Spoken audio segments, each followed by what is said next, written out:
आज की इस वीडियो में हम बात करेंगे कि फीमेल एडवोकेट्स जब अपनी डिग्री कंप्लीट करने के बाद एडवोकेसी की फील्ड में आना चाहती हैं तो उन्हें किस किस टाइप की दिक्कतों का परेशानियों का सामना करना पड़ता है। मैं आपको इस वीडियो में बिल्कुल प्रैक्टिकल बातें बताऊंगी, तो इस वीडियो को एंड तक पूरा जरूर देखिएगा। अगर आप फीमेल हैं और एडवोकेसी की फील्ड में आने के बारे में सोच रही हैं या आप एलएलबी की स्टूडेंट हैं तो डेफिनेटली आज की ये वीडियो सिर्फ और सिर्फ आपके लिए है। तो इस वीडियो को पूरा एंड तक जरूर देखिएगा। इस वीडियो को स्किप बिल्कुल भी मत कीजिएगा ताकि आपको पूरी इंफॉर्मेशन मिल सके। इन केस आपके मन में कोई भी क्वेश्चन हो तो आप कमेंट करके मुझसे जरूर पूछिएगा। आपको मुझसे कांटेक्ट करने की डिटेल्स डिस्क्रिप्शन बॉक्स में भी मिल जाएंगी। आप अपनी प्रॉब्लम मुझसे पर्सनली व्हाट्सएप के थ्रू भी डिस्कस कर सकती हैं। तो चलिए स्टार्ट करते हैं और जानते हैं कि एडवोकेसी की फील्ड में न्यू फीमेल एडवोकेट्स को किन किन दिक्कतों का सामना करना पड़ता है। तो नमस्कार दोस्तों, मैं हूं एडवोकेट अपराजिता और आज की इस वीडियो में आपका बहुत बहुत स्वागत करती हूँ।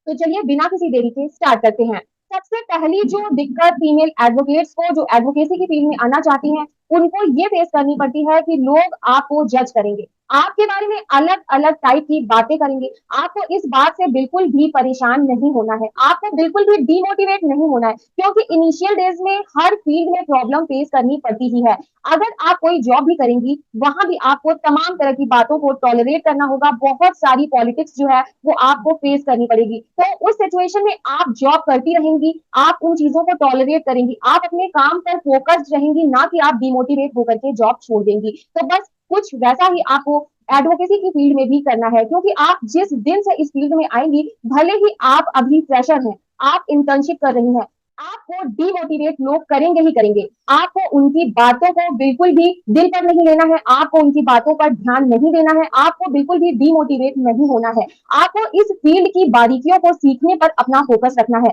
लड़कियों को हर जगह प्रॉब्लम और स्ट्रगल फेस करना ही पड़ता है और लड़कियों को हर जगह प्रॉब्लम और स्ट्रगल फेस करके ही अपनी जगह बनानी पड़ती है, अपना मुकाम हासिल करना पड़ता है। ऐसे एग्जाम्पल्स दुनिया में भरे पड़े हैं। आप अगर एडवोकेसी के अलावा किसी और फील्ड में भी जाएंगी तो उस फील्ड में भी आपको स्ट्रगल फेस करना पड़ेगा, आपको मेहनत करनी पड़ेगी, आपको अपनी जगह अपनी वैल्यू हर जगह बनानी पड़ती है। कुछ भी आपको आसानी से किसी भी फील्ड में नहीं मिलता है। हर जगह फीमेल्स को इस तरह की परेशानियों का सामना करना ही पड़ता है। आपको बस फोकस रहना है और सीखना है। लोग क्या बोल रहे हैं आपको उस पर बिल्कुल भी ध्यान नहीं देना है, वरना आप परेशान हो जाएंगी और आप डाइवर्ट हो जाएंगी। अब दूसरी दिक्कत के बारे में बात कर लेते हैं। अब सेकंड नंबर पर इस फील्ड में लड़कियां जब लॉ कंप्लीट करने के बाद में एंटर करती हैं तो उन्हें जो सबसे बड़ी प्रॉब्लम फेस करनी पड़ती है वो ये है कि जब वो एडवोकेसी की फील्ड में आने के लिए सीनियर को सर्च करती हैं, क्योंकि लड़कियों को जल्दी कोई भी अच्छा एडवोकेट अपने साथ एज जूनियर नहीं रखना चाहता है। इस बात के पीछे भी बहुत सारे कारण हैं,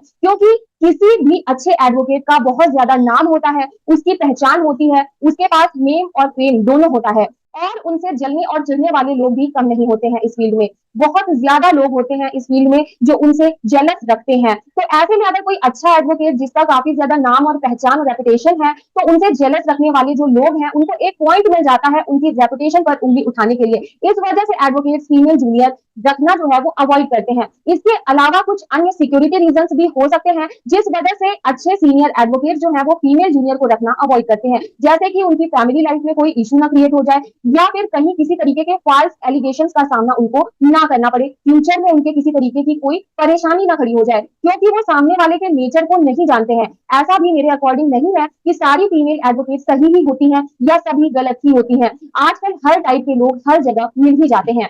अब बात करते हैं थर्ड पॉइंट के बारे में।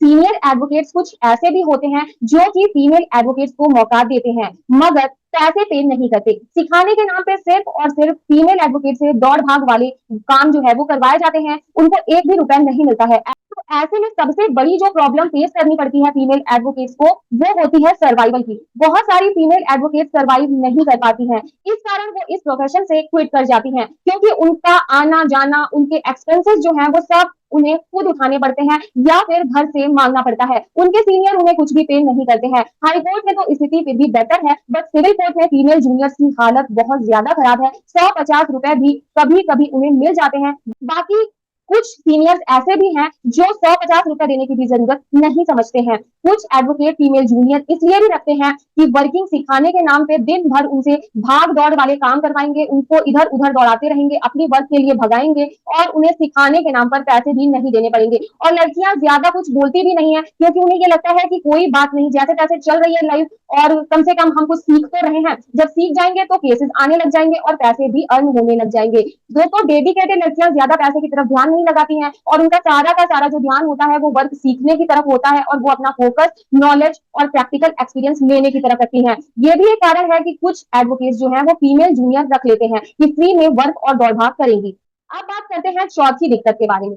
अब बात आती है दोस्तों कि जब आप एडवोकेसी की फील्ड में कदम रखती हैं तो पहले तो आपको सीनियर मिलने में प्रॉब्लम होती है। अब मान लीजिए कि आपको सीनियर मिल गए, तो सीनियर मिलने के बाद आपको सीनियर पे नहीं करते हैं, कोई भी अमाउंट नहीं पे करते हैं।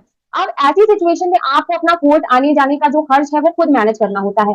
अब ऐसे में कुछ फीमेल एडवोकेट्स ऐसी होती हैं जिनकी फैमिली की फाइनेंशियल सिचुएशन जो है वो अच्छी होती है और उनको उनकी फैमिली का सपोर्ट मिल जाता है और वो अपने इनिशियल डेज के स्ट्रगल को फेस कर ले जाती हैं। मगर कुछ फीमेल एडवोकेट्स ऐसी भी होती हैं जिनकी फैमिली की फाइनेंशियल कंडीशन बहुत साउंड नहीं होती है और वो बहुत ज्यादा फाइनेंशियल स्ट्रगल को फेस करती हैं क्योंकि उन्हें कुछ भी पे नहीं होता है, क्योंकि उनके पेरेंट्स ने उनको लॉ करवाने में काफी पैसे लगाए। तो अब जब वो लॉ की डिग्री कंप्लीट करके प्रैक्टिस में आ गई हैं तो उनके घर वाले भी उनसे ये उम्मीद करते हैं कि वो कुछ पैसे अब अर्न करें, एटलीस्ट भले वो घर में सपोर्ट फाइनेंशियली करें या ना करें मगर वो अपने खुद के खर्चे जो है वो खुद उठाएं। ये सिचुएशन फीमेल एडवोकेट के लिए बहुत ही ज्यादा चैलेंजिंग होती है क्योंकि इनिशियल टाइम में कोई भी आपको कुछ भी पे नहीं करता है और कई बार फीमेल एडवोकेट्स इस कारण भी डिमोटिवेट होकर के प्रैक्टिस को छोड़कर शादी कर लेती हैं या फिर कहीं जॉब ज्वाइन कर लेती हैं। मगर अगर आप यंग फीमेल एडवोकेट हैं तो मैं आपको कहना चाहूंगी कि आपको इस तरीके की चीजों से हारना नहीं है, आपको डिमोटिवेट नहीं होना है, प्रैक्टिस में बने रहना है। सीखने के साथ साथ बहुत सारे छोटे छोटे ऐसे काम भी हैं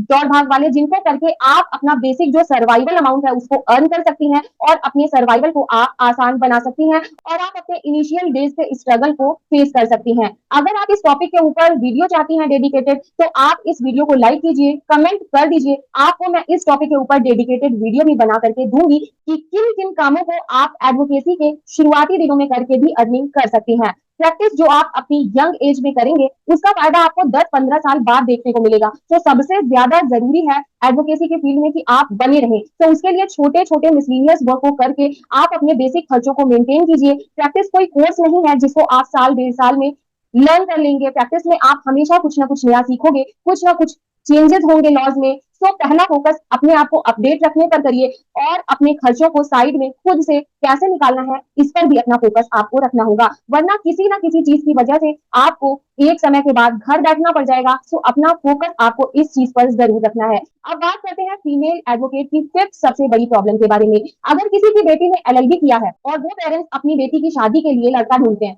तो उन्हें बहुत सारी जगह से रिजेक्शन भी फेस करना पड़ता है क्योंकि लोगों का ऐसा मानना होता है कि लड़की ने लॉ की पढ़ाई की है तो लड़की काफी तेज होगी और अगर इन फ्यूचर कोई भी प्रॉब्लम रिलेशन में होती है तो उन्हें सीधा वो कोर्ट कचहरी के चक्कर कटवा देगी। इसलिए लोग एडवोकेट को अपनी बहू नहीं बनाना चाहते हैं। जनरली ऐसी थॉट्स लोगों में देखने को मिलती हैं। हालांकि एक्सेप्शंस भी होते हैं जिसमें लड़के वालों को कोई ऑब्जेक्शन नहीं होता कि लड़की एडवोकेट है। अब बात करते हैं अगली प्रॉब्लम के बारे में जो कि आपको फेस करनी पड़ेगी जब आप एडवोकेसी के प्रोफेशन में आएंगी। वो है आपके रिलेटिव और आसपास के लोग जो आपको जानते हैं। आपके ऊपर ये प्रेशर आपको अपनी तरफ से झेलना पड़ेगा कि आप प्रैक्टिस क्यों कर रही हो। जुडिशरी का एग्जाम दो, जुडिशरी क्लियर नहीं हुई क्या, एडवोकेसी फीमेल्स के लिए ठीक नहीं है। इस तरह की बातें भी आपको अपने आसपास के लोगों से सुनने को मिलेंगी। आपको इन बातों से डिमोटिवेट नहीं होना है, आपको अपने वर्क के ऊपर फोकस्ड और डेडिकेटेड रहना है। अब बात करते हैं सेवंथ प्रॉब्लम के बारे में जो है कि सीनियर कुछ भी ठीक से सिखाते नहीं है। तो यहाँ पर आपको याद रखना है कि आप लॉ कंप्लीट कर चुकी हैं और जिस वक्त आपने कोर्ट में कदम रखा आप एक एडवोकेट हैं। एडवोकेट एक्सपीरियंस के बेसिस पर जूनियर सीनियर की कैटेगरी बनाई गई है मगर है तो आप एडवोकेट थी और एक एडवोकेट दूसरे एडवोकेट को ज्यादा से ज्यादा सिखा करके आगे बढ़ाने में मदद आखिर क्यों करेगा। आप उसी प्रोफेशन में हैं, आप उनकी कॉम्पिटिटर हैं। तो याद रखिए सिखाएगा कोई नहीं, आपको सीखना पड़ेगा और खुद को हर चीज में इन्वॉल्व करके ज्यादा से ज्यादा नॉलेज आपको गेन करनी पड़ेगी। आपको कोई भी सिखाने वाला नहीं है। आप बैठी रहेंगी शर्माएंगी तो आप इस प्रोफेशन में टिक नहीं पाएंगी। इसलिए स्ट्रांग बनिए, बोल्ड बनिए, प्रोफेशनल बिहेवियर रखिए, ज्यादा इधर उधर की बातों को इंटरटेन बिल्कुल भी मत कीजिए। खुद की लर्निंग के लिए टेक्नोलॉजी का यूज कीजिए, अपने ऊपर भरोसा रखिए। अगर आपको ये वीडियो पसंद आई हो तो कमेंट करके जरूर बताइएगा। इस वीडियो को सपोर्ट करके अपना प्यार दीजिएगा। साथ ही कोई भी प्रश्न हो तो जरूर पूछिएगा, आपको मैं उस चीज पर डेडिकेटेड वीडियो दूंगी। चैनल पर पहली बार विजिट कर रहे हैं तो ऐसे ही इन्फॉर्मेटिव वीडियोस देखने के लिए सब्सक्राइब करके जरूर जाइएगा। फिर मिलती हूँ नई इन्फॉर्मेटिव वीडियो के साथ। तब तक के लिए अपना ख्याल रखिए, सुरक्षित रहिए। Till then bye bye.